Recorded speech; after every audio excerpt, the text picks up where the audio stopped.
예, 시황의 해설자들 키움증권 오현진 연구위원과 함께 시장 흐름 살펴보겠습니다. 어서 오십시오. 네, 안녕하십니까. 오늘의 전략 주제로 뽑아봤는데요. 화면 한번 보여주십시오. 대외 변동성의 긴축 등으로 흔들리지만 중요하게 보는 건 실적이고요. 중소형주 장세 5월에도 유효할까, 어떤 업종들을 주목할까 오늘 주제입니다. 먼저 5월 전반적인 시장 전략부터 좀 해주세요. 4월에 이제 마지막 주간이고요. 다음 주 5월을 맞는데 여전히 긴축 금리 인상 우려 때문에 흔들리는 시장입니다. 5월 흐름 어떻게 보세요? 네, 맞습니다. 최근 4월 들어서 계속 제가 말씀드리는 것처럼 이런 종목별 차별화 장세는 계속 지속될 것으로 보여지고 있고요. 왜냐하면은 사실 뭐 최근에 어떻게 보면은 대외적인 이슈 같은 게 많이 좀 상수화됐다고 보여지는 거, 이제 미국의 이제 금리가 가파르게 올라오는 게 좀 정체되면서 저희 뭐 대형 반도체 주가 같은 경우도 작년에 저번 주에 좀 반등이 있었었는데, 그런 부분도 사실 저번 주 후반부터 파월 의장의 뭐 매파적인 발언이나, 계속 이제 긴축에 대한 우려감이 좀 확산이 되면서 이러한 불확실성은 계속 왔다 갔다 주가 흐름을 좀 좌지우지할 확률이 커질 것으로 보고 있습니다. 그러다 보니까 결국은 계속 말씀드린 것처럼 이제 종목별 차별화인데, 과연 어떤 종목이 계속 좀 눈여겨볼 거고 이런 어떤 대외적인 요건을 상쇄시키고 이제 주가의 흐름을 좀 긍정적으로 가져갈까가 포인트가 될 것 같습니다. 그런 점에서는 결국은 이런 단기적인 좀 이익 부분에서 과연 어느 정도 성장을 보여주냐가 투자자들이 좀 안심할 수 있는 부분이 될 수 있을 것 같고요. 그러다 보니까 물론 지금 대형주들 위주로 4월부터 뭐 실적 발표도 나오고 있지만 좀 5월달 중소형주 같은 경우에는 5월 중순까지 계속 좀 주가 실적 발표가 이어지기 때문에 이런 5월 중순까지는 중소형 업체들의 호실적 나오는 것들을 좀 집중해야 되지 않을까 보고 있습니다. 네. 그러면 5월도 어쨌든 흐름 자체는 대형주보다는 중소형주 중심의 지금과 같은 횡보 장세, 개별 종목 장세 그렇게 예측하신다는 거죠? 네, 맞습니다. 네. 그러면 이제 그에 따른 전략을 좀 세워야 될 텐데요. 실적 말씀드렸는데 이제 5월에는 대형 큰 기업들이 먼저 실적을 발표하고요. 중소 중견 기업들은 이제 데드라인에 좀 맞춰서 마지막에 실적을 발표하는 경향들이 있습니다. 그래서 5월에 실적들을 많이 발표할 텐데요. 네. 실적으로 보면 좀 유망한 중소형 섹터는 어디입니까? 네, 결국은 좀 기댈 곳은 IT 섹터로 봐야 될 것 같아요. 예. 왜냐하면은 사실 여태 뭐 최근에 미국 증시에서도 확연하게 나왔었던 게 뭐 넷플릭스나 과거 불과 1, 2년 전만 해도 성장주의 대표적이라고 할 수 있는 업체들이 실적이 좀 무너지면서 주가도 확실히 무너지는 모습을 보였거든요. 물론 이제 단기적인 실적 이슈가 있을 수도 있겠지만 결국 성장성을 담보하는 게 단기적인 일단 실적이라고 판단을 하고 있는 국면이라고 보고 있는 것 같아서 국내 증시도 비슷한 현상이 일어날 것으로 보여지고, 그러면 지금 당장 좀 돈을 벌 수 있는 업체들은 아무래도 어떤 뭐 플랫폼 기업이나 향후에 뭐 몇 년 뒤에 꿈을 쫓는 기업이기보다는 당장 지금 뭐 핸드셋이든 뭐 이런 그 신사업 관련해서 물건을 팔아서 돈을 쌓는 IT 업체에 좀 꽂힐 것으로 보여지고 있어요. 그래서 중소형 업체들, 특히 말씀해 주신 것처럼 뭐 모바일 쪽이나 반도체 중소형 업체들은 이제 대기업 발표 이후에 5월 중반 갈수록 이제 실적 발표를 할 텐데, 이런 IT 업체들의 좀 호실적을 기대해 볼 수 있지 않을까 판단하고 있습니다. 네. 그러니까 이제 기대감들이 있는 sek터는 많이 있는데요. 뭐 리오프닝도 있고 정책 관련주도 있는데 실제로 이제 실적이 찍힐 수 있는 쪽들은 IT 중소형주가 가장 1순위라고 말씀하셨습니다. 네, 맞습니다. 오현진의 뉴스타 종목, 별이 되어줄 또 중소형주 두 종목 오늘도 준비해 오셨는데 어떤 기업인지 볼게요. 첫 번째 기업은 어디입니까? 네, 첫 번째로 말씀드릴 종목은 VC라는 종목입니다. 골프 관련해서 최근에 각광받고 있는 기업이죠? 네, 맞습니다. 사실 뭐 보이스 캐디라고도 이제 상호가 있었었다가 최근에 이제 VC로 바꾸면서 상장을 했는데, 말씀해 주신 것처럼 최근에 어떤 골프 산업의 호황을 좀 누릴 수 있는 업체다라고 보시면 될 것 같아요. 사실 아시다시피 뭐 지금 시즌도 시즌이지만 최근 뭐 코로나 사태 이후로 골프 인구가 상당히 가파르게 늘어났었거든요. 물론 이제 뭐 해외 뭐 그 출국이 금지되고 그러다 보니까 국내에서 뭐 인구도 많이 늘어났겠지만 그 밖에도 좀 주목해 볼 만한 게 2030, 그러니까 좀 더 젊은 층들의 골프 인구가 상당히 좀 빠르게 늘어나고 있다는 점입니다. 이렇게 되면은 좀 골프 산업에서 변화가 일어날 수가 있는 게 아무래도 뭐 IT 기기라든가 이런 거에 대한 좀 거부감이 덜한 젊은 세대들의 골프 인구가 늘어나면서 관련해서 향후 앞으로 이제 최근에 1, 2년간 어떻게 보면 그 골프 인구 처음 진입한 2030 세대들이 관련한 이제 제품들이나 IT 기기를 상당히 좀 활발하게 그 구매할 수 있는 확률이 커질 것으로 보여지고 있고요. 그렇기에 지금 어떻게 보면 VC 같은 기업들을 좀 주목해 봐야 되지 않을까라고 보고 있어요. VC의 주요 제품은 일단 뭐 대표적인 거는 저희가 뭐 그 거리 측정기인데, 거리 측정기도 이제 뭐 종류에 따라 음성형도 있고 아니면 뭐 레이저형 뭐 여러 가지 종류가 있겠지만 다방면의 포트폴리오를 다 가지고 있어서 VC 같은 경우에는 이러한 어떤 수요를 다 충족을 시킬 수 있다고 볼 수 있을 것 같습니다. 그럼 이제 그 여러 이제 골프 업체들, 심지어 해외 업체들에서도 많은 이제 골프 관련 기기 업체들이 있을 텐데 VC의 경쟁력이 뭐고 뭐 지금 시점에서 왜 봐야 되는지를 살펴보면은 사실 다양하게 지금 인터넷에서도 뭐 찾아볼 수 있지만 여러 가지 중저가형 거리 측정기나 골프 관련 기기들은 많이 있거든요. 근데 VC는 마케팅 자체를 중저가형이 아니라 상대적으로 진입 장벽이 상당히 높은 이런 프리미엄형 기술의 좀 그 제품에 초점을 맞추고 있다고 보시면 될 것 같아요. 그러다 보니까 어떻게 보면 기술적인 진입 장벽도 있고, 사실 범용형 제품으로 이런 그 스포츠용품 같은 경우에는 처음에 쉽게 진입을 했더라도 결국은 어떻게 보면 전문가용 쪽으로 수요가 쏠릴 수밖에 없거든요. 과거에 어떤 러닝이나 이런 다양한 헬스케어 제품들을 그 사례를 비춰보면 그런 점에 있어서 VC의 이런 하이엔드 제품은 더 빛을 발할 것으로 보여지고 있고요. 이러한 기술력을 바탕으로 또 한 가지 저희가 점쳐볼 수 있는 게 이제 해외 시장 진출이라고 보시면 될 것 같아요.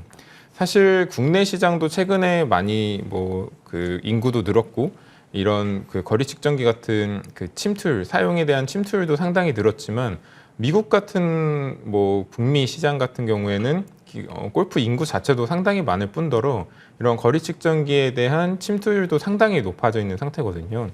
그러니까 이런 국내 시장에서 그 상당히 하드웨어적인 부분이나 소프트웨어적인 부분에서 경쟁력을 쌓아서 해외 시장까지 진출을 하게 되면은 훨씬 더 그 성장은 가파라질 수 있을 거다라고 보고 있습니다. 네, VC. 사실 골프 치시는 분들은 아시겠지만 골프라는 게 뭐 거리를 측정 못해서 안 되는 건 아니거든요. 그런데도 그죠? 그런데도 불구하고 또 의리라든지 장비라든지 이런 데 대해서 또 욕심들이 있으세요. 네. 골프 산업하면 스크린 골프하는 골프존이 있고 또 의류 업체들이 많이 부각되잖아요. 네, 맞습니다. 그다음에 뭐 골프 공 만드는 데도 있고. 근데 그 중에서 특별히 이런 기기 쪽이 조금 더 낮게 보신 좀 이유가 있어요? 네. 사실 제가 VC 관련해서 종목을 소개하면서 네. 말씀을 드렸던 그 제목으로 뽑았던 게 그 골프계 어떻게 내비게이터가 될 거다라고 말씀을 드렸어요. 그 뭐 저희가 사실 뭐 자동차 운전 같은 것도 처음 할 때야 이제 뭐 내비게이션 없이도 하셨지만 이제 내비게이션은 거의 필수품처럼 되어 있었잖아요.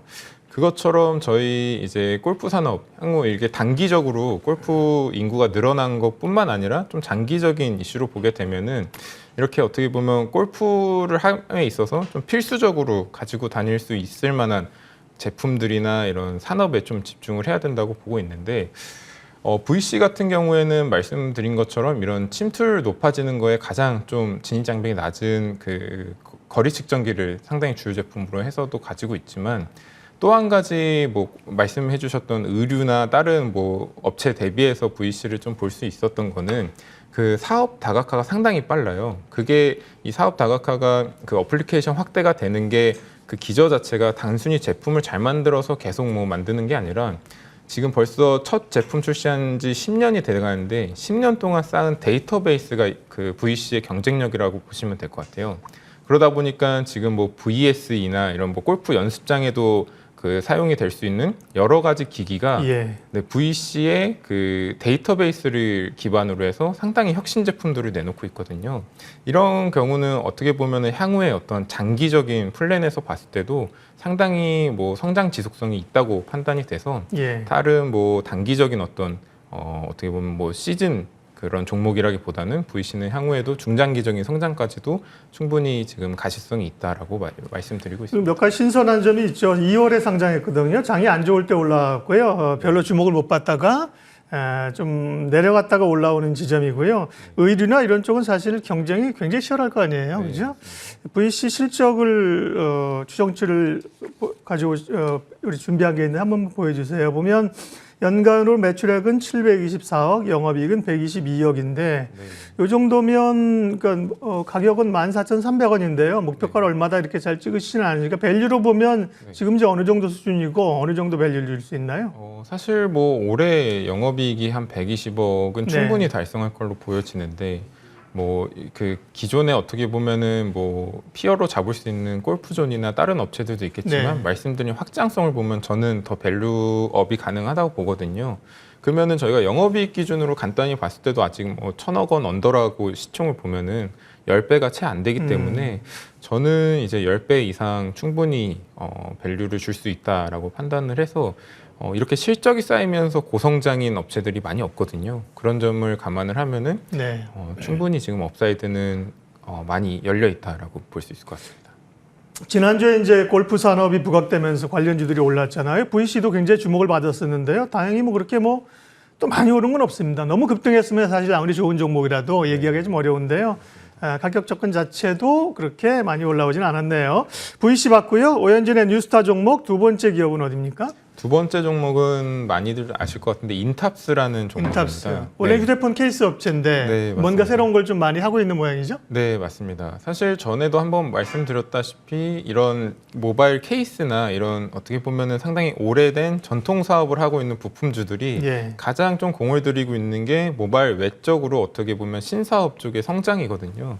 모바일의 전방 세트 산업 자체는 어떻게 보면 성장이 좀 정체가 되어 있고 거기에 따른 이제 걱정이 있을 수 있는데 인탑스 같은 경우가 저 이제 가장 좀 그 성공적으로 사업을 확장시키고 있다라고 보고 있는 업체 중에 하나입니다.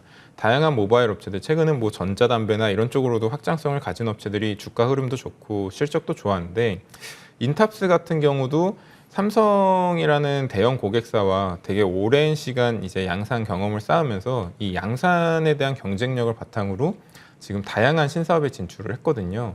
가장 먼저 지금 신사업 쪽에서 터졌다고 볼 수 있는 거는 진단키트 쪽이고요. 진단키트 뭐 최근에 저희 아시다시피 1분기까지가 상당히 판매가 좋았기 때문에 아마 1분기도 인탑스의 실적이 상당히 자가 진단 키트 플라스틱으로 돼 있잖아요, 그죠? 네, 맞습니다. 그거를 이제 만든다는 거예요. 네, 거기 보시면 이렇게 뭐 제조자해서 인탑스라고 되어 있을 텐데 그런 것처럼 저희가 1분기까지는 이제 진단 키트가 실적 성장을 이끌 거고 최근에 주가가 가파르게 좀 하락하고 저번 주 같은 경우에 이런 부분이 있었던 거는 물론 다양한 뭐 루머나 이런 게 있었겠지만 결국은 1분기 실적이 피크 아니냐라는 우려가 있었을 것 같아요. 방금 목요일에 주가 급락해갖고 여쭤보려고 했었는데. 네, 맞습니다. 근데 이제 그러한 점이 여러 가지가 부각돼서 급락이 있었다고 보여지는데 사실 인탑스 같은 경우에는 어떻게 보면은 이런 신사업이 좀 그 선순환을 탔다고 보시면 될 것 같아요. 물론 당장 진단 키트만큼의 임팩트 있는 매출까지 이어지기에는 힘들겠지만 뭐 로봇이라든가 아니면은 지금 뭐 본업에 대한 턴어라운드라든가 여러 가지 지금 신사업들이 그 동사의 그런 그 양산 경쟁력을 바탕으로 다양하게 진행이 되었었거든요. 이런 게 순차적으로 좀 성과가 나게 된다면은 사실 인탑스는 여태 동안 모바일 부품에 대한 저평가 기조 속에 상당히 그 밸류에이션이나 이런 부분이 싼 상태로 유지가 많이 되어 있었어요. 이러한 신사업 부분에서 성과가 난다면은 이러한 더 이상 저평가 국면에 머물러 있을 이유가 없지 않을까 이런 매력이 좀 부각이 될 것으로 보여집니다. 네, 주가 흐름 좀 체크해 줘 보세요. 최근에 흐름이 어땠는지. 네, 최근에 주가 흐름 같은 경우도 말씀드린 것처럼 뭐 진단 키트나 이런 1분기 실적 호조세가 좀 부각되면서 상당히 시장이 안 좋았을 때도 탄탄한 주가 흐름을 보였는데요. 사실 진단 키트 업체와는 연초부터는 어떻게 보면 주가 흐름은 좀 달리하면서 더 이상 진단 키트에 초점을 맞춘 게 아니라 그 이후를 좀 투자자분들도 많이 보셨던 것 같아요. 그렇기 때문에 지금 뭐 1분기 실적 시즌이 다가오는 지금 시점에서는 1분기 실적 체크도 뭐 중요하겠지만 그 이유를 좀 보면서 주가 흐름을 좀 봐야 되지 않을까 보고 있습니다. 시황의 해설자들 키움증권 오현진 연구위원 함께했습니다. 오늘 주목하는 중소형도 두 종목 VC와 인탑스 분석해봤습니다. 고맙습니다. 네, 감사합니다.